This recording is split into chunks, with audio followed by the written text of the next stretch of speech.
আসসালামু আলাইকুম, সবাই কেমন আছেন? আজকে আমার নতুন পেন্টিংয়ে আপনাদের স্বাগত। আর আজকে আমি আঁকার চেষ্টা করছি, কিন্তু অন্যদিন আঁকছিলাম সেরকম হয় নাই।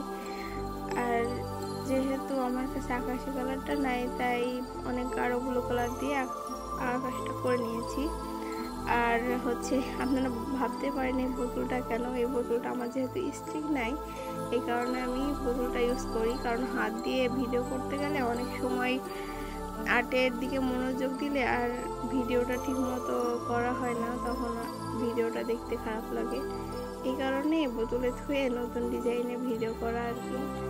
তো সবাই ভালো থাকেন এবং আমার ভিডিও দেখেন, আমাকে সাপোর্ট করেন এবং আপনাদের সাপোর্টে যেন বড় কিছু হতে পারে, তো দান করো আল্লাহ। আপনারা আমার